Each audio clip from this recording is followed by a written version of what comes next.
I would like now to introduce the next panel, which will discuss the following topic and will be moderated by our friend Jeremy Deere. So the topic of the second panel is on how do media freedom partners collaborate through the platform to defend the right of journalists to do their work without threats. Mr. Jeremy Deere, you have the floor. Thank you very much. Thank you so much, Diana, and thank you to Guy for coordinating and moderating the last panel. My name is Jeremy Deere. I'm the Deputy General Secretary of the International Federation of Journalists, and as well as moderating this, want to bring the solidarity and support for today's launch from journalist unions and associations across Africa, including the IFJ's newest affiliate, the recently launched Namibia Media Professionals Union. I was honoured to be part of the steering committee which worked to develop the platform and towards today's launch. But as the steering committee met to finalise the platform throughout December 2020, we received news from Uganda of journalists being arrested, shot with rubber bullets, beaten up and threatened, covering the elections there. News from Ethiopia, where journalists were beaten, arrested and jailed covering fighting in the Tigray province, in Comoros, in Zimbabwe, in Cameroon, in Somalia, in Egypt and in other countries. News flooded in of journalists being attacked, harassed, threatened, websites being blocked, journalists being sacked, of gender-based violence and harassment. And all that was just in 1 month. And it is this reality which drove the journalists' unions and associations, the editors' forums, the media stakeholders, the media freedom campaigners, the media development organizations into working together to establish this platform. And it's this context in which today's launch takes place. So as Diana said, this panel brings together those who've played an important role in helping to make this platform a reality, but will also have an even more important role and a crucial one to making it live up to its critical role of ensuring that we turn the important declarations, conventions, laws, articles and speeches into actual concrete action to tackle impunity, to enhance the protection of journalists and journalism, and to expand media freedom and thereby citizens' rights to a range of views and to quality information. The platform is, as many other speakers have said, a collaborative venture, but it is also must be a tool for journalists to demand accountability. How unions, editors, media freedom campaigners, the whole range of organizations who are on board will help to monitor violations, report cases and take action as partners of the platform. In this session, we'll hear from a number of those partners, in particular trying to cover a couple of key questions: the concrete role of our organizations in making the platform an effective tool, how we turn the vision we've talked about today into reality, and what key steps we think need to be taken to enhance safety and expand media freedom in Africa. So first up, each speaker is going to have 5 minutes. We're very tight on time, so I'm going to be strict in making sure they stick to the 5 minutes. The first speaker I'd like to invite is Muthoki Mumo, the Committee to Protect Journalists representative for Sub-Saharan Africa. The floor is yours. Thank you very much. I'm going to start my timer to ensure that I do stick to the 5 minutes. As Jeremy said, my name is Muthoki Mumo. I work with the Committee to Protect Journalists, which is an international and governmental organization. Our job is to champion the rights of journalists around the world to do the jobs safely. Today, I'm speaking to you from sunny Nairobi in Kenya. And I'm very honored to be here, to be speaking among such an eminent group of people at the launch of an initiative which I hope will push the cause of press freedom in the region further to ensure that all journalists can work safely.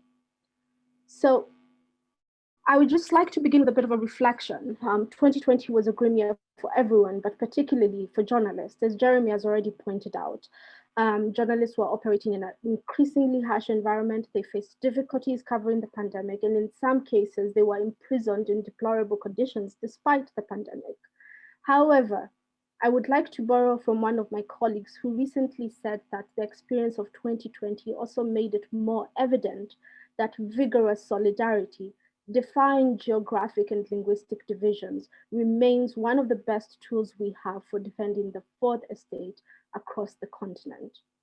We saw evidence of this repeatedly in 2020, whether it was an international and regional coalition of actors coming together to defend Otieno in Zimbabwe, who was detained for months. Hopo was arrested again recently, but now happily he's again out on bail. We saw this in Tanzania during the 2020 elections in October, when domestic and civil society and media had all but been silenced. Human rights defenders from East Africa stepped up to shine a light on what was happening in the country, to shine a light on election violations, including media violations.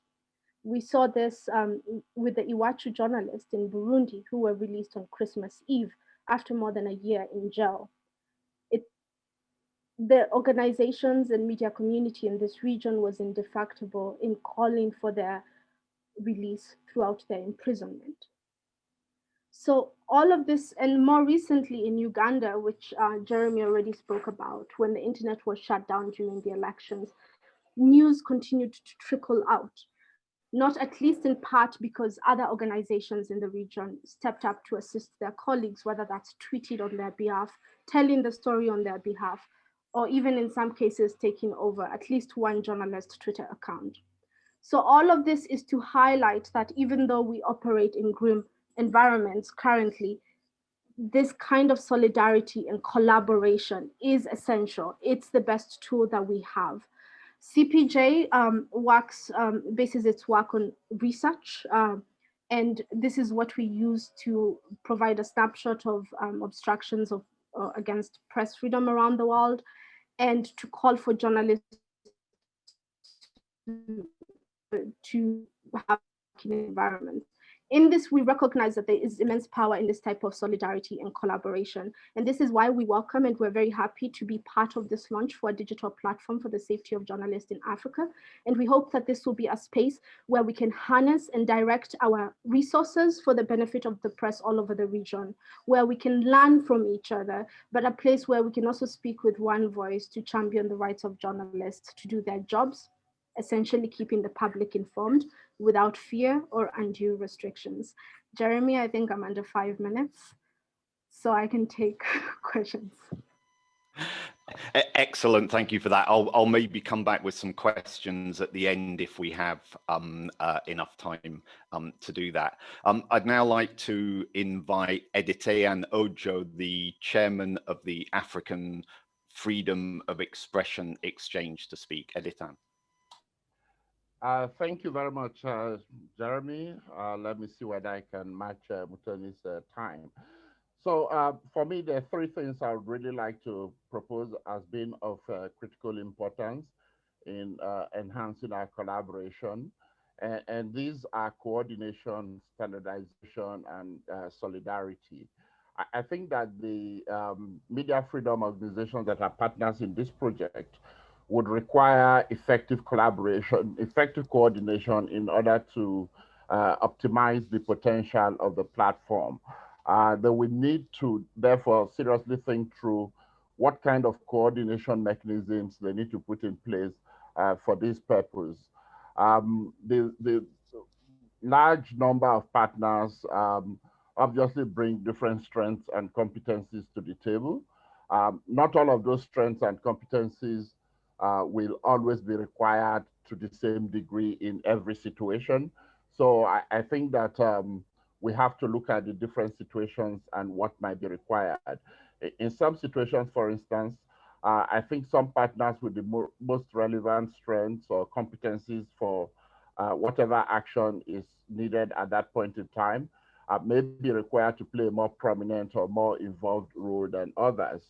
And in working towards such a coordinated approach, I think it might be useful at the onset to do some systematic mapping of the various partners that are involved to identify what strengths and competencies each of them has. In this way, I think it would be immediately apparent what role each of those partners is best suited to play and where the heightened involvement in the project may be required. Just to give some examples, there are some partners that have a presence on the ground in many different countries across the continent. Indeed, we have partner organizations that are membership-based and those that are not. I think that such characteristics have implications for the roles that those partners will play. Membership organizations that have a presence in most or all of the countries on the continent, for instance, if they have the appropriate training of their members, can be very useful in areas of information gathering, in verifying information, and generally ensuring that there are little or no gaps in how we are covering the continent. The experience sometimes is that we find some countries that are receiving very little attention when others are getting a lot of attention. So if we are able to do this kind of mapping, then we can cover the continent much more effectively, and no country is in hiding. The other issue is that we have partners that have, for instance, considerable expertise, even experience in policy advocacy and in standard setting, and may be very skilled at engaging with relevant authorities and institutions on such issues. There are those who also have expertise in litigation, in the provision of legal assistance, which would obviously be invaluable where judicial remedies or mechanisms are required to achieve some specific goals or outcomes that we're working towards.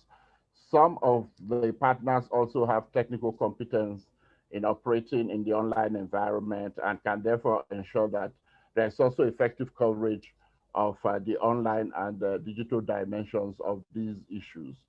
I think that all of these and many more are competencies that we would need and that we should harness and deploy at different times in the course of implementing this initiative. And proper coordination would enable us to most effectively leverage these different strengths and competencies to advance the objectives of the platform. I think it's also important that in each instance where the safety of a journalist is at issue, we should have full, accurate, and reliable information. I think many of us who have been involved in campaigns know that a campaign can easily be undermined by inaccurate or contradictory information. And I think none of us wants to be in the unpleasant situation of being the purveyor of such information. We therefore need to develop instruments for collecting and gathering information that would meet this sort of high standards and requirements. And we need to ensure that there is standardization in the documentation and presentation of facts. As we also heard in the previous panel, the kind of evidence that is presented in judicial proceedings, for instance, needs to meet certain standards and levels. Finally, regardless of who initiates or is leading a specific campaign, whether it's to prevent an attack on journalists or to bring an ongoing attack to an end, or to provide respite for journalists under attack, or to ensure accountability for attacks that have already taken place, I think it's imperative that all partners show solidarity and find different ways to provide support for such campaigns. So I think it might also be a useful exercise for us to identify a range of different activities that partners can undertake to support and sustain campaigns, even where they did not initiate or may not be leading such campaigns. I think I will stop here given the time constraints. Thank you very much, Jeremy. Back to you.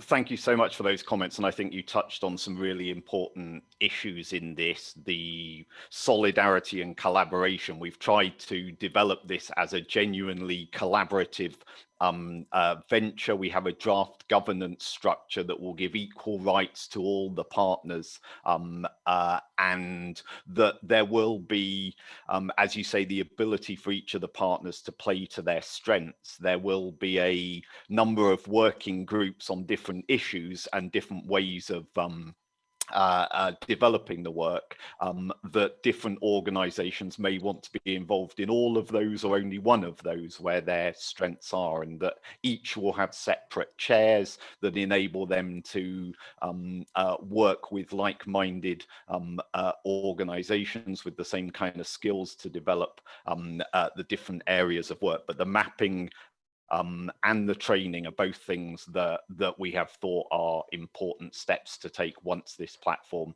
is now launched, and importantly, building the capacity of the organizations on the ground to be able to properly not only monitor but verify the information as well. So thank you for those comments.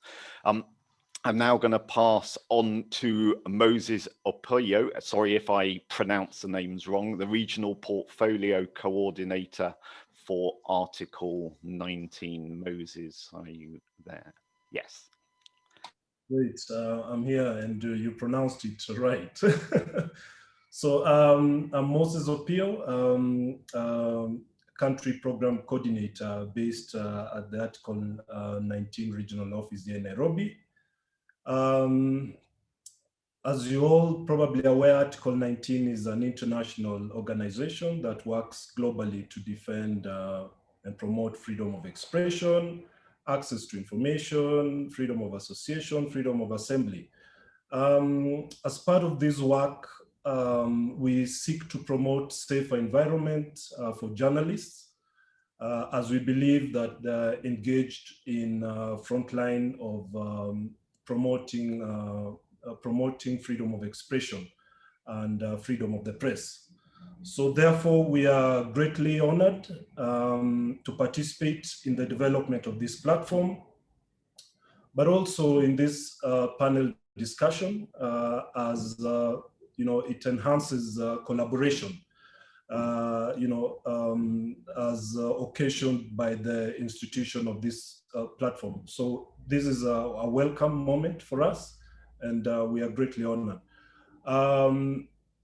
We are all aware that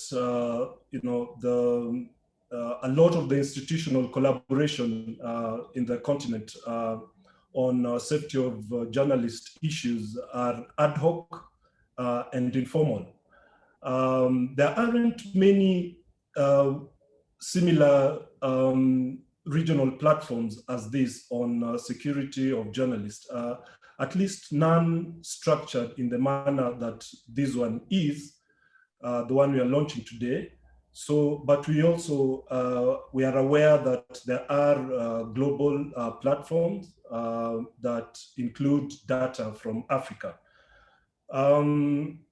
We can also not downplay the fact that there are all these, of course, national and regional organizations in Africa that have some form of online digital platform. You can sometimes call them websites, but they're doing a great job in monitoring attacks against journalists and sensitizing, structuring the data so that that can be used for advocacy purposes.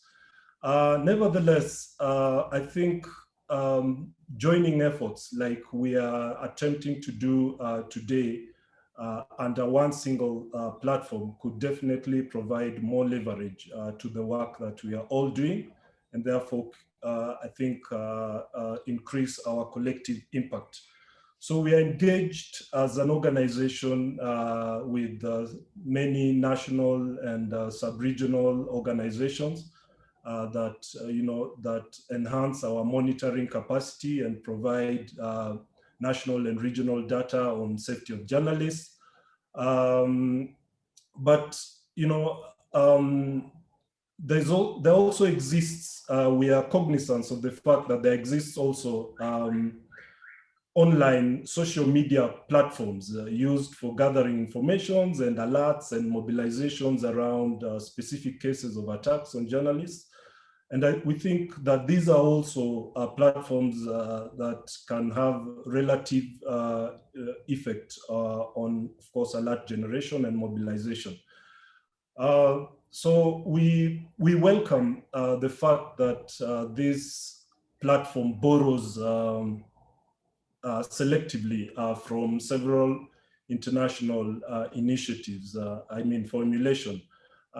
We, as Article 19, have been working with UNESCO, the global platform, to follow up on investigations on specific cases, and to put up pressure on states for addressing impunity.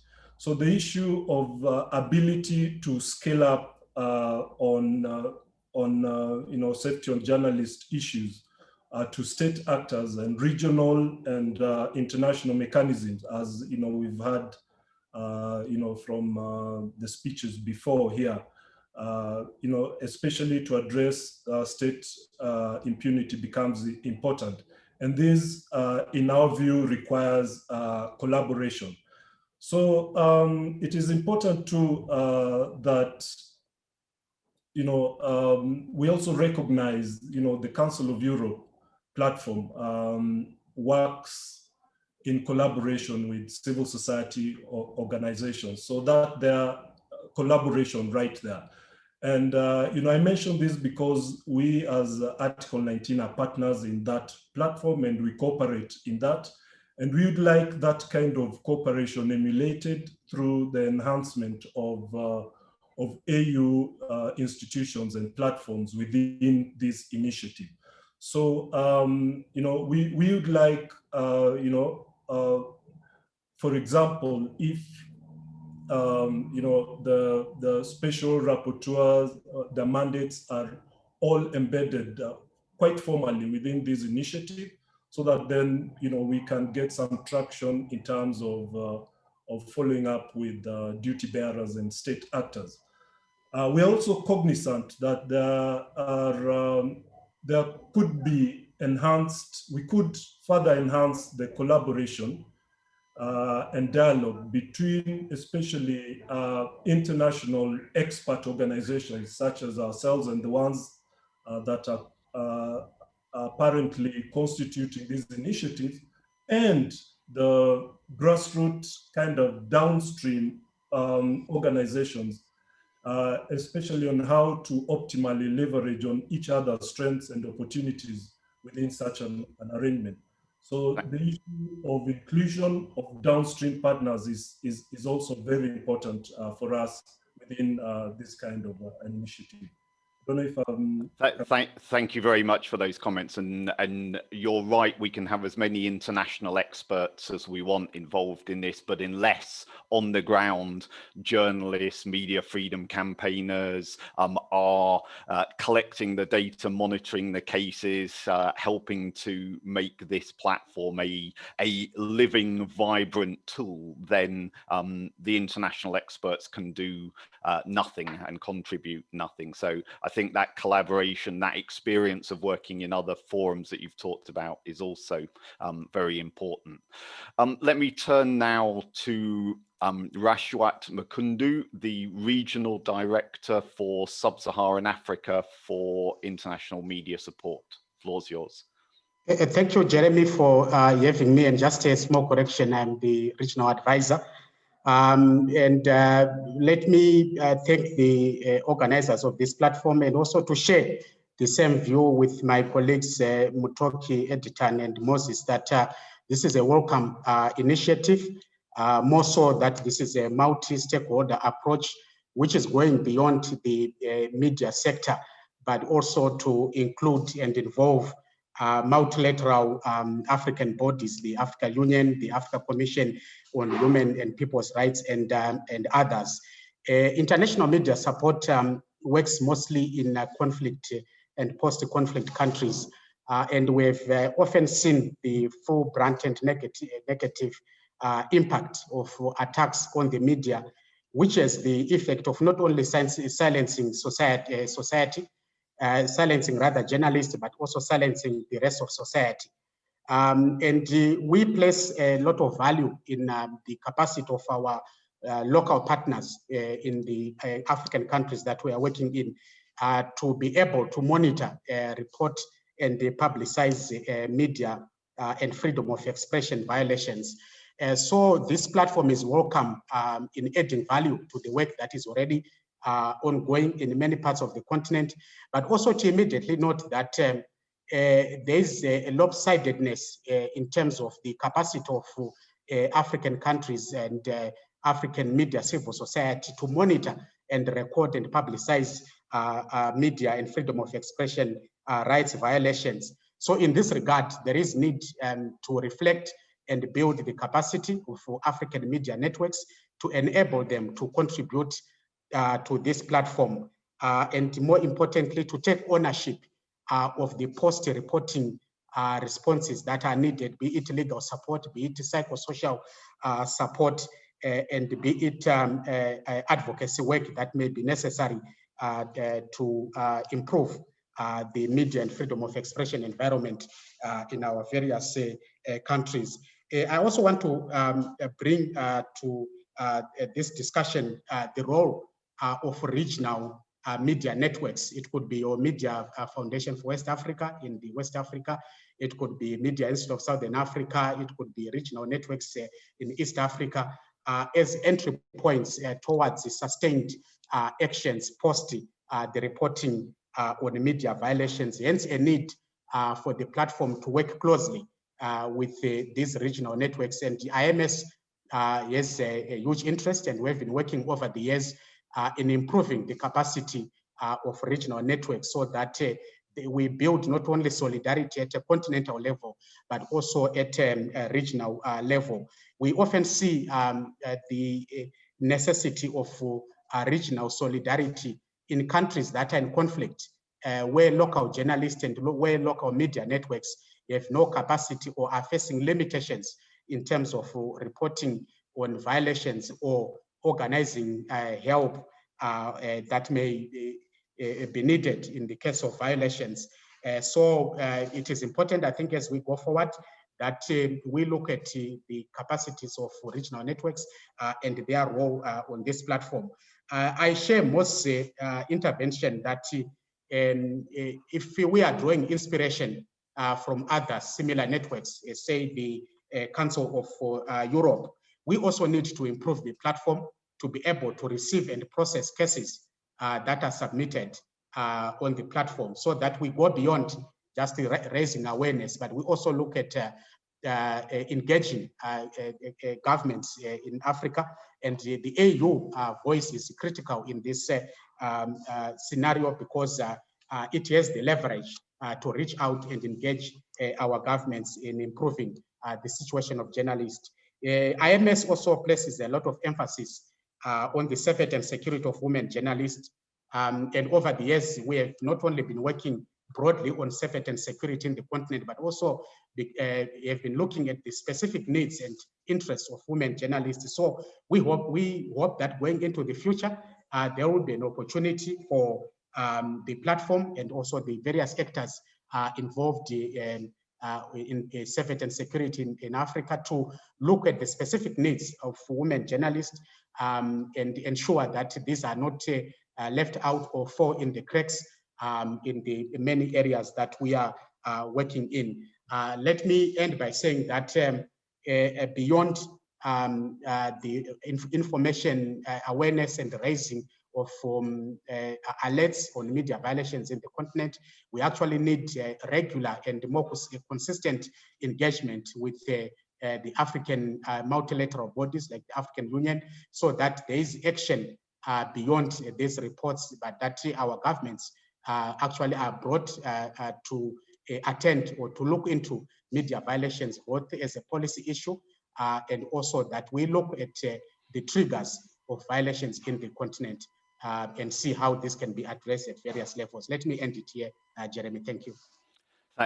Thank you very much, and you got a lot of words in there by speaking them quickly. So so well done for doing that. We talked about the need for solidarity and collaboration, and that's clearly a really important part of this. And it's been our experience also with the Council of Europe platform as the International Federation of Journalists, who were also one of the founding members of that platform. So I'd like to now invite Younes Majed, the president of the International Federation of Journalists, to speak. Younes.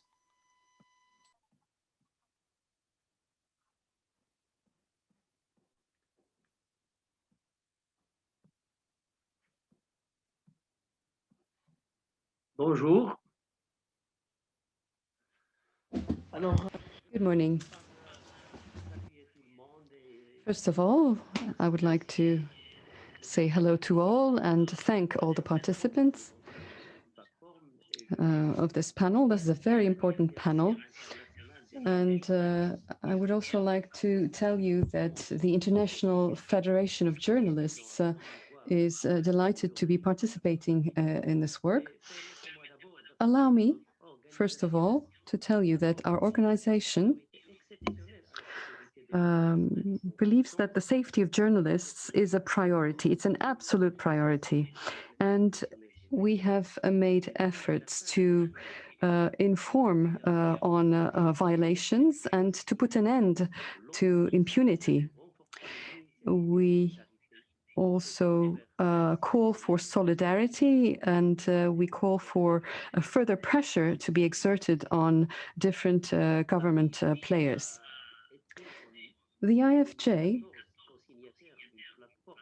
in 2014 co-signed a digital platform project of the Council of Europe in order to defend freedom of expression of journalists. And in Africa, every year we have informed the public of violations against the freedom of expression of journalists. The Federation of Journalists in Africa has reiterated the importance of the African Union to defend the journalists and to play a more important role to defend the safety and security of journalists. On an international level, the IFJ has also requested the international organizations to put an end to impunity regarding violations against journalists. We have also, the interpreter apologizes, there's no sound. Okay, there's clearly a technical issue.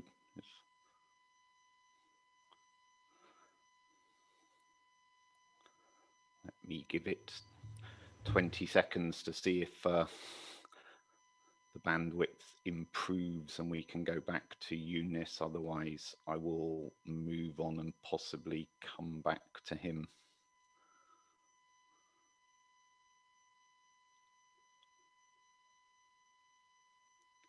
Younes, we lost you for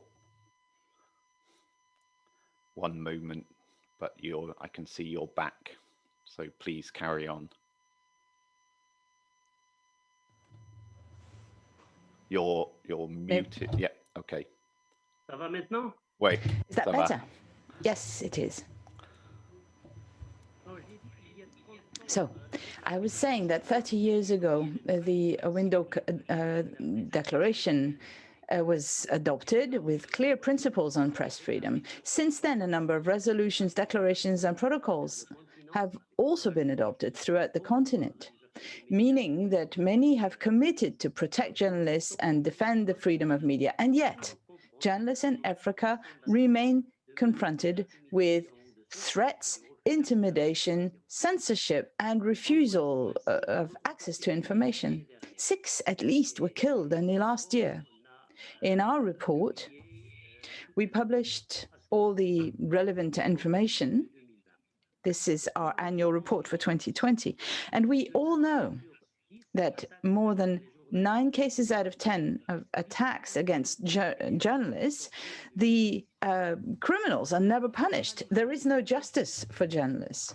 This impunity creates self-censorship. This means that citizens are deprived of access to information, which is their right. It is essential that we should all commit to go beyond words. We need actions in this situation. In the name of the members of the International Federation of Journalists in Africa, we promise that this platform is not merely going to be a database to collect complaints. It should be an essential tool for journalists and defenders of freedom of the media, a tool for justice to journalists, a tool to improve journalists' security. And our members in the field will make that happen by campaigning and actively providing information. Campaigns, attacks against the media are abusive use of the law, refusal of access to information, online attacks, illegal intimidation and surveillance online, and sexist attacks. Women journalists are twice as much in danger as male journalists. There's also issues that have to do with labor laws, meaning that journalists can't collectively respond to this situation. There's also questions of salary, health, and safety, making journalists unable to use their power and their rights and serve citizens as they should. This platform is an important step to deal with the threats against journalists and journalism. And we hope that the partner organizations in Africa will know how to use this essential cooperation and collaboration, work on national plans for the safety of journalists, better self-regulation, developing a favorable environment for independent journalists, and promoting responsibility and transparency. Platform partners will produce an annual report on documented cases and what they have done about them and what actions have been started. It is essential that by next year, these efforts lead to the first results. These results should be visible. Measures should be taken. Only then can we judge if the platform has been successful. Only then will journalists be able to judge decision makers on their actions. Only they can truly make things change. Thank you.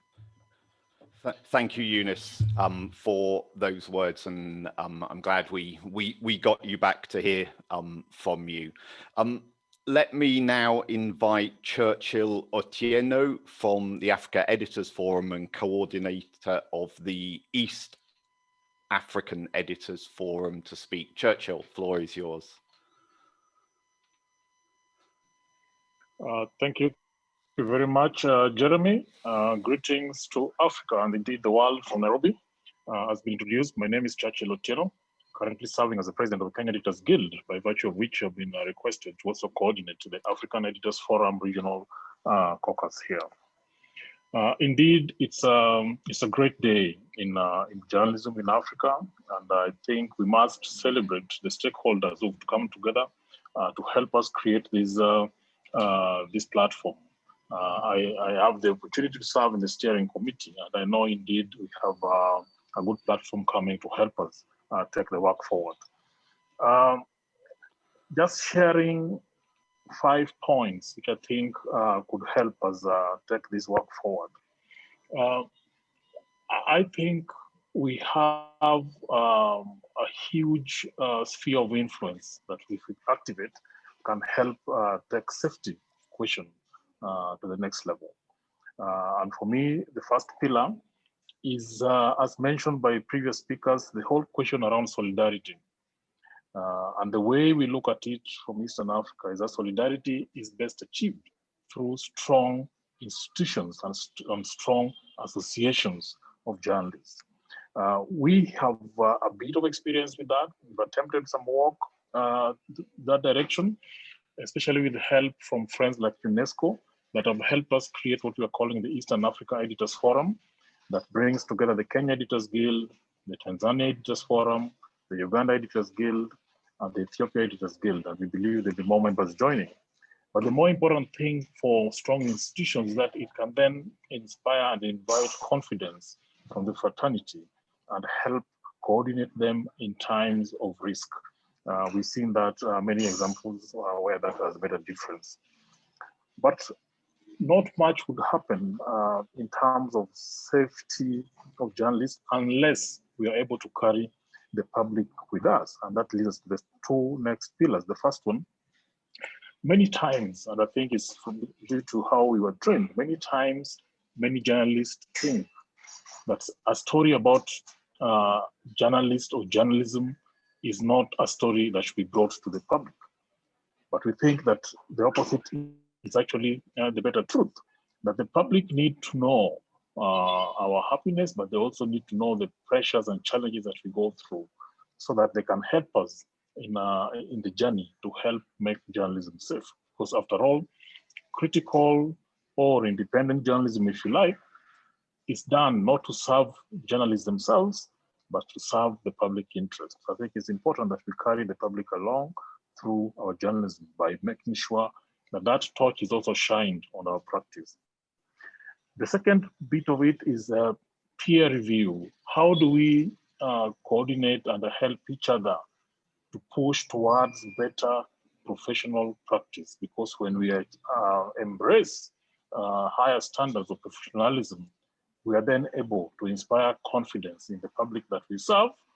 And when the public is confident with our work, they help protect us. I think it's a critical linkages that we have to do there. The fourth pillar for me is every instance on issues affecting safety needs proper documentation. We have to have some deliberateness with which we document the incidences that affect journalism safety. Because one, when you document it, we're able to paint a picture on just how far the problem goes.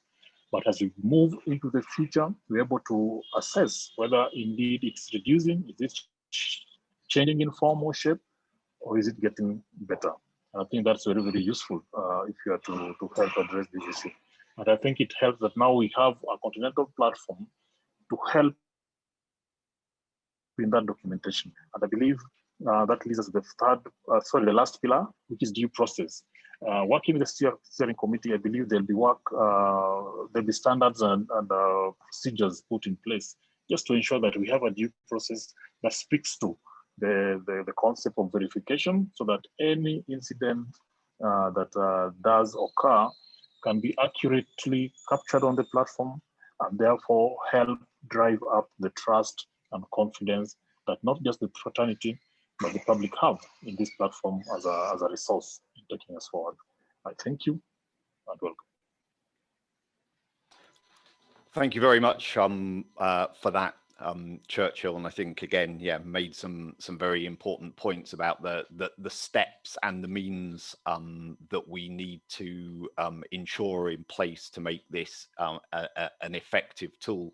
I should have earlier recognise that there are people participating from the Council of Europe and from the EU External Action Service who have been involved with the platform in Europe and who provided, as we say, some advice in the setting up of this platform. So welcome to them and thank them for their participation.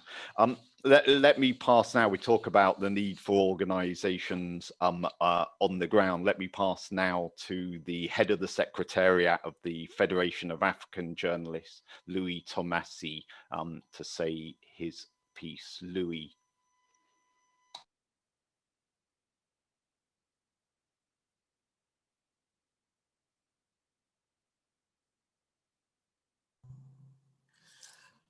Thank you very much, Comrade Jeremy.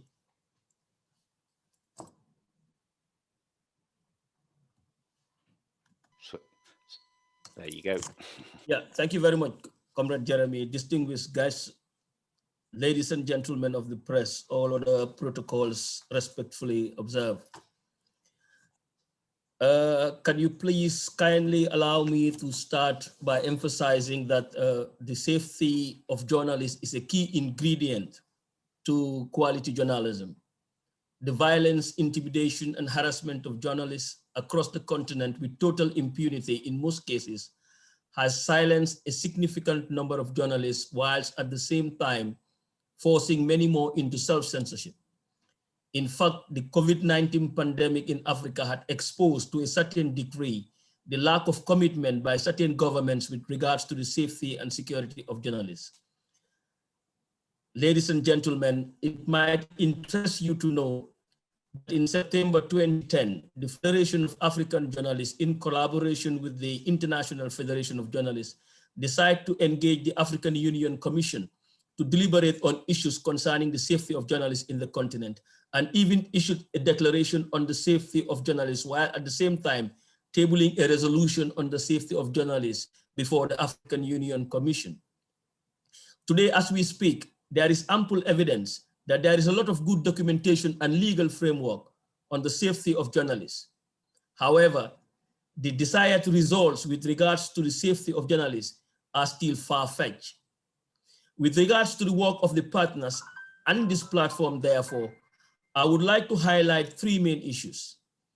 Firstly, I will want to say that journalists and journalist organizations in particular should be expedient and be able to monitor and report on the violations against journalists at the national and regional levels. This, however, is not enough. We also need to mobilize and carry out our own investigations in collaboration with this digital platform that is being launched today on the heinous crimes that are committed against journalists, and be able to share this information, most especially with the Special Rapporteur on freedom of expression and access to information at the African Commission on Human and People's Rights. Secondly, as journalist organizations, unions and associations, we also need to work very closely together with this platform and other networks, and where possible, build strong networks that will keep constant pressure on governments when journalists' rights are violated. I think this will also throw light on the issue of solidarity and collaboration that we are talking about with regards to this platform and journalist association as far as the safety of journalists is concerned. Now, thirdly, this platform, in addition to its objectives, should work with journalists and media organizations with the requisite expertise to conduct, where possible, periodic training programs on the safety of journalists. I know the IFJ and some key other media institutions have been conducting trainings on the safety of journalists in numerous places, and the platform needs to tap on that and then bring the organizations that have the expertise in this area to work with the platform with regards to training on the safety of journalists. Now, lastly, I would like to emphasize very strongly that with regards to this platform, like all other or most other media organizations in the continent, this platform should also start to organize itself with regards to working more closely with the African Commission, most especially to work with the Commission as an observer, to be able to acquire an observer status at the level of the Commission, and to be able to speak on the floors of the Commission with regards to the safety of journalists, as well as sharing its reports with the safety of journalists. Thank you very much. I will stop here. Thank you very much, Louis, and thank you to all the participants, all the panelists. Unfortunately, because of timing, we don't have the opportunity to be able to answer a lot of the questions that I've seen that are coming in on the chat, but we will, as panelists and as the steering committee, try to make sure that we answer all of those. For example, people have asked about all the countries that have access to information laws. Do journalists really have more access to information in those countries? What are the mechanisms that are put in place to protect journalists in the African continent, and what should be done about those member states who don't engage with the reports that we produce via the platform and the advocacy work.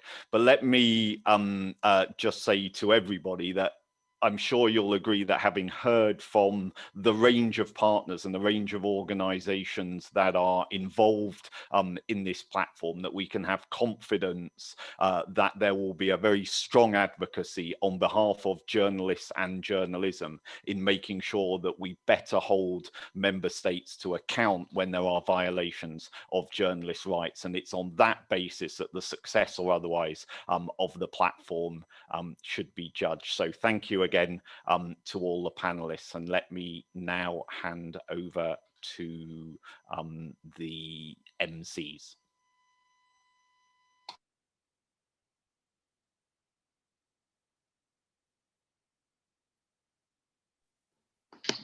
Thank you so much, Jeremy. Thank you so much to all the panelists for such an engaging conversation.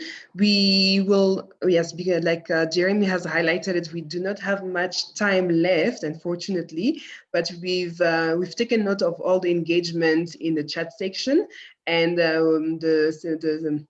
The steering committee will ensure that we respond and assist as much of those comments raised in the Q&A